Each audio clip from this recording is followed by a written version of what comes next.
Hi friends, please subscribe to Amravati Media and press the bell icon for more latest updates.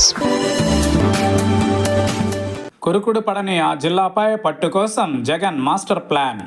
Visakha జిల్లాలో పట్టు కోసం జగన్మోహన్ రెడ్డి ప్రయత్నాలు ప్రారంభించారు. ఆయనకు విశాఖ విషయంలో అసంతృప్తి ఉంది. వైఎస్ఆర్ కాంగ్రెస్ పార్టీ ఆవిర్భవించి అన్ని ప్రాంతాలలో సత్తా చాటింది.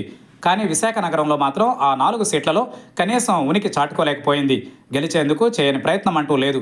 కానీ ఎందుకో గెలవలేకపోయింది.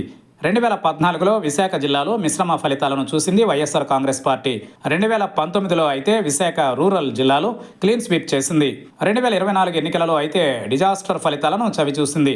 మొత్తం 3 ఎన్నికలకు గాను నగరంలోని 4 నియోజకవర్గాలలో సత్తా చాటలేకపోయింది. నిజంగా వైఎస్ఆర్ కాంగ్రెస్ పార్టీకి ఇది పెద్ద లోటు. విశాఖ నగరంలో 4 నియోజకవర్గాలు ఉంటాయి. తూర్పు, పశ్చిమ, దక్షిణ, ఉత్తర నియోజకవర్గాలు. వైఎస్ఆర్ కాంగ్రెస్ పార్టీ ఆవిర్భావం తరువాత ఈ 4 నియోజకవర్గాలలో విజయం కోసం జగన్ చేయని ప్రయత్నం అంటూ లేదు. 2014-2019 ఎన్నికలలో ఈ 4 స్థానాలు టీడీపీ ఖాతాలో పడ్డాయి. అయితే ఈసారి పొత్తులో భాగంగా టీడీపీ ఖాతాలో 2, జనసేనకు 1, బీజేపీకి 1 దక్కాయి. అయితే ఇక్కడ పట్టు కోసం తాజాగా వ్యూహాలు రూపొందిస్తున్నారు జగన్మోహన్ రెడ్డి. విశాల దృక్పథంతోనే, భారీ వ్యూహంతోనే బొత్స సత్యనారాయణకు విశాఖలో ఎంట్రీ కల్పించారు. విశాఖ స్థానిక సంస్థల ఎమ్మెల్సీగా ఎంపిక చేశారు. అదే సమయంలో మరో మాజీ మంత్రి కురసాల కన్నబాబును ఉత్తరాంధ్ర నియోజకవర్గ ఇన్ఛార్జిగా నియమించారు. ఈ 2 నియామకాలు పక్కా ప్లాన్తో జరిగినట్లు సమాచారం. ఈ 2 ఎంపికల వెనుక విశాఖ నగరంలో పట్టు సాధించాలన్నది వ్యూహంగా తెలుస్తోంది.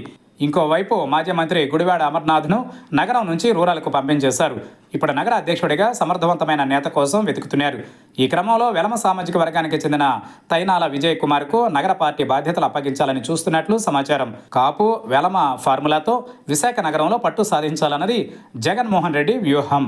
ఇప్పటి వరకు రీజనల్ కోఆర్డినేటర్లుగా తన సామాజిక వర్గాన్ని నియమించడం మైనస్గా మారిందని గుర్తించారు జగన్మోహన్ రెడ్డి. అందుకే ఈ కొత్త సామాజిక వర్గాల ఫార్ములాను తెరపైకి తెచ్చినట్లు తెలుస్తోంది. మరి ఇందులో ఎంతవరకు సక్సెస్ అవుతారో చూడాలి.